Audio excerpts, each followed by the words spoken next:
Olá, amigos. Este é o canal Vista Pátria de Alan Frutuoso. E eu sou o jornalista José Carlos Bernardi. Estou com você enquanto o Alan está ali guardado, por crimes que não cometeu. Um crime político por ter coberto a prisão do cacique de Sererê em dezembro do ano passado em Brasília. Enquanto isso, estou eu aqui, com dor no coração, substituindo o querido Alan Frutuoso no canal Vista Pátria. O senador Marcos Duval, ontem na tribuna do Senado, pediu que quer falar em suas redes sociais de volta. Ele está há 5 meses sem acesso às suas redes sociais. Calar um senador da República não é calar um cidadão, é calar um representante do povo e não pode.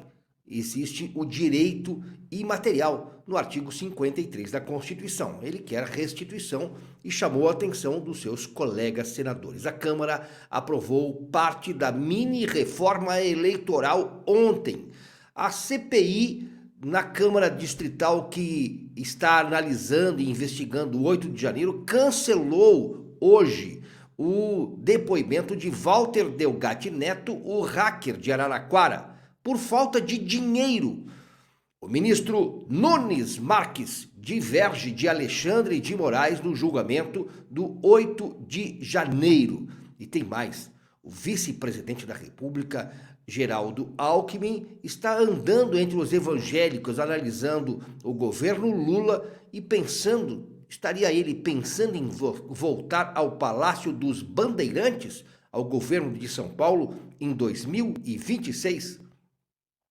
A oposição, que não pode ser hegemônica na CPMI do 8 de janeiro, está usando comissões da Câmara e do Senado. Agora vai convocar o ministro Flávio Dino para dar explicações o porquê que não cedeu todas as imagens do 8 de janeiro no Ministério da Justiça. Segundo informações, Lula, na sua restrita roda, diz que está esperando Rosa Weber e Augusto Aras saírem dos seus cargos da Procuradoria-Geral da República e também do STF, para depois, então, indicar quem seriam os seus substitutos. E na Rússia, Kim Jong-un, o ditador da Coreia do Norte, se encontra com Vladimir Putin. Kim Jong-un diz que incondicionalmente a Coreia do Norte apoia a Rússia. Eu quero chamar aqui imagens do querido Alan Frutuoso, feitas um pouco antes da prisão dele, chamando a sua atenção para um produto que pode lhe ajudar a restaurar a sua beleza e jovialidade. Renove a sua beleza e recupere a sua autoestima. Conheça o Regenere, um produto rico em vitamina K2 combinada com transresveratrol. Um produto que vai ajudar a rejuvenescer a sua pele, hidratação 24 horas, um clareador de manchas, clareia e uniformiza a pele, prolonga a sua expectativa de vida, eliminando o pé de galinha e o bigode chinês, devolve a firmeza e elasticidade da sua pele, inibe os hormônios do envelhecimento. Garanta agora o seu Regenere, um produto com tecnologia americana que vai trazer a sua autoestima de volta. O link para você ter acesso ao Regenere está aí no primeiro comentário. A compra é segura, eu garanto a entrega na sua residência e o frete é gratuito. Veja lá o melhor plano que vai te atender. Eu recomendo aí o plano com de 3 a 8 frascos, com parcelas de R$ 39,86, ou você pode garantir o tratamento completo, parcelinhas de R$ 69,98. Não perca tempo, compre o seu Regenere, o link está aí no primeiro comentário. Vendo as imagens do Alan, nos dá saudade dele e nos revela aqui que nós precisamos continuar na luta pela libertação do Brasil, mas também na luta pela libertação do querido Alan Frutuoso. Este é um canal 100% independente, com jornalismo sério, responsável, onde trazemos informações e análise para você fazer o seu julgamento. Por isso eu peço a sua atenção para você nos apoiar, jornalismo independente. Nos apoie dando seu like, compartilhando e se inscrevendo no canal Vista Pátria. Aqui também está o nosso Pix, para que você ajude na manutenção do canal, que de segunda a sexta traz informações importantes para você. mas os valores arrecadados também servem para suprir as necessidades nas despesas que estamos tendo para a defesa de Alan Frutuoso, preso há quase 2 meses no complexo penitenciário de Bangu. O senador Marcos Duval, do Podemos do Espírito Santo, usou ontem a tribuna do Senado para afirmar que a decisão da Suprema Corte Brasileira já dura 5 meses e declarou sobre possíveis abusos e ameaças à democracia. Marcos Duval, num pronunciamento ontem, dia 13, ele mais uma vez criticou a atuação do STF, que, segundo ele, mantém censura às suas redes sociais. O senador disse que essa decisão dura 5 meses, mais de 5 meses, e reiterou que tem se manifestado com frequência na tribuna do Senado para alertar possíveis abusos e ameaças à democracia brasileira. Ele enfatizou que quer provocar reflexões sobre a importância de proteger o país e a autonomia do parlamento para o que chamou de poder arbitrário. Ele disse assim: hoje é este senador alvo de censura. Chama-se Marcos Duval e é do Espírito Santo. Falou mais. E amanhã é outro senador com outro nome de outro estado. Seguiu ele. Meu maior desejo é que a minha voz possa trazer novas reflexões sobre quanto nós, senadores, podemos manter esse parlamento em pé, sem nos curvar aos desejos arbitrários e megalomaníacos de quem quer que seja. Marcos Duval está protegido pela Constituição Federal no artigo 53 para todas as suas manifestações. Mas não é o que acontece na prática. Ele está sem suas redes sociais, calado nas suas manifestações sociais, sem poder se comunicar com o seu público e com o público brasileiro. A Câmara dos Deputados aprovou ontem a parte da mini-reforma eleitoral. E a votação foi larga, hein? 367 votos a favor da mini-reforma e 86 contra. Um dos projetos de lei. Ele deve ser apreciado na quinta-feira, hoje, o novo PDL. 367 votos é uma votação expressiva e a Câmara aprovou esse texto base de um projeto de lei da mini-reforma eleitoral. Entre os pontos, o texto altera regras sobre a prestação de contas e obriga a oferta de transporte público gratuito nas eleições. Ou seja, no dia da eleição, no ano que vem, já deve valer se o presidente Lula sancionar antes do dia 6 de outubro, um ano antes, todos os ônibus municipais devem ser gratuitos e também metrôs, transporte público gratuito. Conforme o presidente da Câmara, Arthur Lira, os deputados devem analisar destaques, sugestões pontuais e o projeto de lei complementar na quinta-feira, hoje. O PDL trata das novas regras de inegibilidade para deputados, para vereadores e também prefeitos. A Câmara Distrital, que são uma espécie de deputados estaduais do Distrito Federal, lá não é a Assembleia Legislativa, é em Brasília, porque não é um estado, é um Distrito Federal. Lá nós temos a Câmara Distrital, que está fazendo uma CPI que analisa e investiga os atos de 8 de janeiro. O presidente da CPI é o deputado Chico Vigilante, do PT. E olha só, tinha marcado para esta quinta-feira o depoimento do hacker de Araraquara, Walter Delgatti Neto, mas foi cancelado o depoimento de hoje sob alegação, segundo Chico Vigilante, que a Câmara Distrital e essa CPI não possuem verbas para o pagamento das passagens e também da hospedagem do Walter Delgatti Neto, do seu advogado e de um estagiário do escritório de advocacia. Portanto, não será ouvido hoje. Será mesmo que é falta de verba ou o deputado Chico Vigilante, porque é um petista vigilante, tem medo de levar Walter Delgatti Neto e passar vergonha, como a CPMI do 8 de janeiro na Câmara e Senado passou vergonha também? Seria falta de dinheiro ou falta de vergonha na cara? O ministro do STF, Nunes Marques, divergiu ontem do julgamento de Alexandre de Moraes no caso dos réus do 8 de janeiro.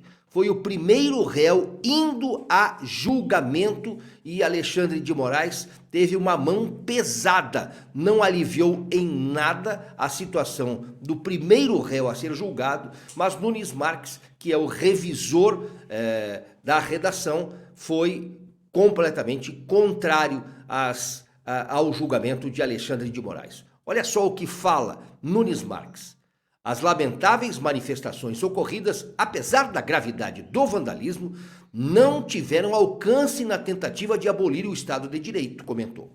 Um grupo difuso, descoordenado de manifestantes, vários deles motoboys, ambulantes, entregadores, prestadores de pequenos serviços, aposentados, donas de casa, não teriam qualquer condição de atuar na concepção deste crime.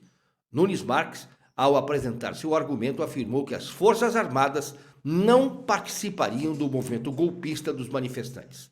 Aspas para o que falou Nunes Marques. Forças Armadas jamais sinalizaram qualquer adesão, declarou Nunes Marques. Alexandre de Moraes pediu mais de 17 anos de prisão para o primeiro réu. E, em contrapartida, Nunes Marques aliviou dizendo que não há crime tão pesado. E perceba só, 17 anos é mais do que muito crime pesado que acontece no Brasil e que as cortes estão aliviando a barra dos criminosos e condenando brasileiros. A maior afronta mesmo da decisão de Alexandre de Moraes é chamar de crime de multidão, multitudinário, que seria um crime. Então, a multidão cometeu um crime, como aquele cidadão foi preso, é ele quem vai pagar pela multidão. Isso não pode, é preciso ter individualização.